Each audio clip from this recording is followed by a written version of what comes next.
ಈಗ ಇದು ಬರೀ ಫಿಲಮ್ ಅಲ್ಲ, ಏಟರ್ಸ್ ದಿಕ್ಕಕ್ ಬಿಡೋ ದೀಪಾವಳಿ ರಾಕೆಟ್ ಅನ್ಕೋಬಿಡ್ರಿ. ಏಟರ್ಸ್ಗೆಲ್ಲ ಬಗ್ನಿಗೂಟ, ಡಿ ಬಾಸ್ ಫ್ಯಾನ್ಸ್ಗೆಲ್ಲ ಬಾಡಿ ಊಟ ಕೊಡ್ತಾ ಇದ್ರೆ ಇಸ್ಕೊಂತ ಇರ್ಬೇಕು. ಹೇಳ್ತಾ ಇನ್ ಕೇಳ್ಕೊಳ್ರಿ, ಅಪ್ಪನ್ ಕ್ರೇಜು ಅಂತಲ್ಲ, ಅಪ್ಪನ್ ಕ್ರೇಜು ನಾವು ತೋರಿಸ್ತೀವಿ. ಅಪ್ಪ ಆಗೋ ಯೋಗ್ಯತೆ ಇಲ್ಲ, ಅಪ್ಪನ್ ಹುಟ್ಟಿರೋ ಹೆಮ್ಮೆನೂ ಇದೆ. ಇದು ಡಿ ಬಾಸ್ ಗೊತ್ತು.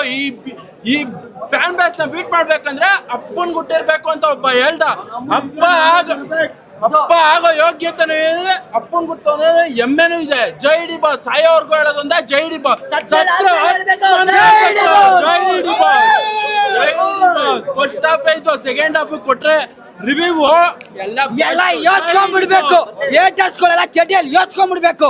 ಹಿಮಾಲಯ ಪರ್ವತಕ್ಕೆ ಹೋಗಿ ಚಟಿ ಬೀಚ್ ಕುತ್ಕೊಂಡ್ಬಿಡ್ಬೇಕು. ತಣ್ಣಗೆ ಬರ್ಲೇಬೇಡ್ದು, ತಣ್ಣಗೆ ಆಗೋರ್ಗು ಅಲ್ಲೇ ಇರ್ಬೇಕು. ಅಷ್ಟೇ ಹೇಳೋದು. ನಮ್ಮ ಬಾಸಿಗೆ ನೀವು ಎಷ್ಟೇ ಅವಮಾನ ಮಾಡಿದ್ರು ನಾವು ಎತ್ತಿ ಮೆರೆಸೋರ್ಗು ಬಿಡೋದೇ ಇಲ್ಲ. ನಮ್ಮ ಬಾಸ್ನ ಹೆಗಲ ಮೇಲೆ ಹಾಕೊಂಡು ಬೆಳೆಸ್ತೀವಿ ನಾವು. ಸೆಲೆಬ್ರಿಟಿಗಳಿದೀವಿ. ನಮ್ಮ ಬಾಸ್ ಯಾವತ್ತು ನಮ್ಮ ಬಾಸ್ನ ಆಗಿನ ಕಾಲಕ್ಕೆ ಡಾಕ್ಟರ್ ರಾಜ್ಕುಮಾರ್ ಅಂದ್ರೆ, ಈಗಿನ ಕಾಲಕ್ಕೆ ನಮ್ ಚಾಲೆಂಜಿಂಗ್ ದರ್ಶನ್ ಅವರೊಬ್ರೆ. ಈ ಕ್ರೇಜ್ ನ ಮುಂದೆ ಯಾರು ಮಾಡಕ್ ಹೋಗಲ್ಲ, ಮುಂದೆ ಮಾಡೋದು ಇಲ್ಲ, ಯಾವನ್ ಕೈಲೂ ಆಗೋದು ಇಲ್ಲ. ಈ ರೆಕಾರ್ಡ್ ನ ಮುರಿಬೇಕಂದ್ರೆ ಅವ್ನು ನೆನೆ ಹಾಕೊಂಡ್ಬಿಡ್ತಾನ ಅಷ್ಟೇ. ನೆಕ್ಸ್ಟ್ ಲೆವೆಲ್ ಆ ತರ ಮೂಡ್ ಬಂದಿದೆ ಚಿತ್ರ. ಜನ ಈ ಮೂವಿ ನೋಡಿದ್ಮೇಲೆ ಕನ್ಫ್ಯೂಸ್ ಆಗ್ಬಿಡ್ತಾರೆ. ಏನ್ ಹೇಳಿ, ಧನುಷ, ಡೆವಿಲ್ ಅಥವಾ ದರ್ಶನ್ ತೂಗುದೀಪನ ಅಂತ. 2023ಕ್ಕೆ ಗೆದ್ದವ್ರೆ, 2028ಕ್ಕೆ MLA ಆಗ್ತಾರೆ, 2033ಕ್ಕೆ ಹೇಳಿ CM ಆಗೇ ಆಗ್ತಾರೆ. ಈ ಪೊಲಿಟಿಷಿಯನ್ಸ್ ಯಾರೇ ಆಗಿರ್ಬೋದು, ಪೊಲಿಟಿಷಿಯನ್ಸ್ ಅಂತ ಅಲ್ಲ, ಯಾರೇ ಕೆಟ್ಟ ಕೆಲಸ ಮಾಡೋರು ಸ್ಟಾಪ್ ಮಾಡಬೇಕು. ಜನಕ್ಕೆ ಆಗ್ಲಿ ಒಂದು ಒಳ್ಳೆ ಸಮಾಜನ ಸೃಷ್ಟಿ ಮಾಡಬೇಕು. ಇವಾಗ ಏನ್ ಹೇಳ್ತಿದ್ದಾರೆ, ಅದೇ ಕರೆಂಟ್ ಸಿಚುವೇಶನ್ ಈ ಡೆವಿಲ್ ತೋರಿಸ್ತಿರೋದು. ಡೆವಿಲ್ ಅಂದ್ರೆ ಏನು ಅನ್ಕೊಂಡ್ಬಿಟ್ಟಿದ್ದಾರೆ, ಇವ್ರು ಕೆಟ್ಟದ್ದು ಹಂಗೆ ಹಿಂಗೆ ಹೊಡಿತಾರೆ ಡೈಲಾಗ್ ಅಂತ. ಒಂದೊಂದು ಡೈಲಾಗು ಕೂಡ ಕರೆಂಟ್ ಸಿಚುವೇಶನ್ಗೆ ಸೂಟ್ ಆಗ್ತಿದೆ. ಇದನ್ನ ಎಲ್ಲರೂ ನೋಡ್ಲೇಬೇಕು. ಸ್ಕೂಲ್ ಮಕ್ಳು ತವಿಂದನೂ ನೋಡ್ಬೇಕು. ಯಾರ್ಯಾರು ಏನೇನ್ ಮಾಡ್ತಿದ್ದಾರೆ ಅದೆಲ್ಲ ಕೂಡ ಸ್ಟಾಪ್ ಮಾಡಿ ಒಂದು ಒಳ್ಳೆ ರಾಜ್ಯನ ಕೊಡಿ ಜನಕ್ಕೆ ಅನ್ನೋದೇ ಡೆವಿಲ್. ಜನ ಈ ಮೂವಿ ನೋಡಿದ್ಮೇಲೆ ತಿಳ್ಕೊಳ್ಳೋದೊಂದೇ, ನಾವು ಫಾಲೋ ಮಾಡ್ಬೇಕಾಗಿರೋದು ಡೆವಿಲ್ನ ಅಥವಾ ಧನುಷ್ನ ಅಥವಾ ದರ್ಶನ್ ತೂಗುದೀಪನ.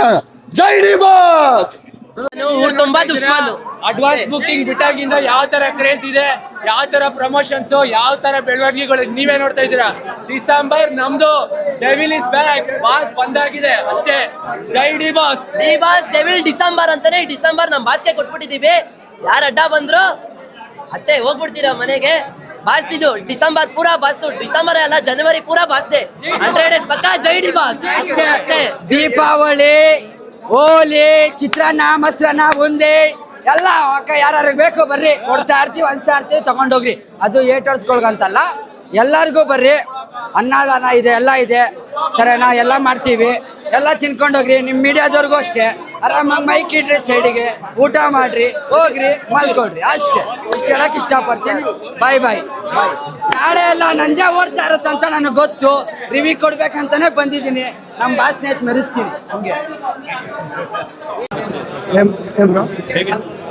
ಮೂವಿ ಮಾತ್ರ ಸಕ್ಕತ್ತಾಗಿದೆ ಬ್ರೋ. ನಮ್ ಬಾಸ್ ದೇವ್ರ ತರ ಇರೋ ಎಲ್ಲಾರು ಭಕ್ತಾದಿಗಳು ಫುಲ್ ಸೆಲೆಬ್ರೇಷನ್ ಜೋರಾಗಿ ಮಾಡಿದೀವಿ. ಇನ್ನೂ ಜೋರಾಗಿರುತ್ತೆ 100 days ಅಂತ ಪಕ್ಕಾ ಬ್ರೋ. ನಮ್ ಬಾಸ್ ಕ್ರೇಜ್ ನ ಯಾವನು ಹುಟ್ಟಾಗಕ್ಕಾಗಲ್ಲ. ಬರ್ತಾ ಇರೋದು ಡೆವಿಲ್, ಡಿ ಬಾಸ್ ಬರ್ತಾ ಇರೋ ಚಾಲೆಂಜಿಂಗ್ ಸ್ಟಾರ್. ಯಾವ ಬೋಳಿ ಮಕ್ಕಳು ಬಂದ್ಬಿಟ್ಟು ಏನು ಕಿತ್ಕೊಳಕ್ಕಾಗಲ್ಲ ಬ್ರೋ. ನಮ್ ಬಾಸ್ ಬರ್ತಾ ಇದಾರೆ ಅಂದ್ರೆ ಹಾಲಿವುಡ್ ಇರ್ಲಿ ಬಾಲಿವುಡ್ ಇರ್ಲಿ ಅವ್ರ ಅಮ್ಮನ್ ಸೈಲಿ ಹೋಯ್ತಾ ಇರ್ಬೇಕು. ಏನಿದ್ರು ನಮ್ ಬಾಸ್ ಯಾವ ಒನ್ಲಿ ಡಿ ಬಾಸ್. ಸೌಂಡ್ ಮಾತ್ರ ಬರೀ ಡಿ ಬಾಸ್ದೇ ಕೇಳಿಸ್ತಾ ಇರ್ಬೇಕು, ಬೇರೆ ಯಾರು ಕೇಳೋದಕ್ಕೆ ಸಾಧ್ಯನೇ ಇಲ್ಲ ಬ್ರೋ. ಜೈ ಡಿ ಬಾಸ್.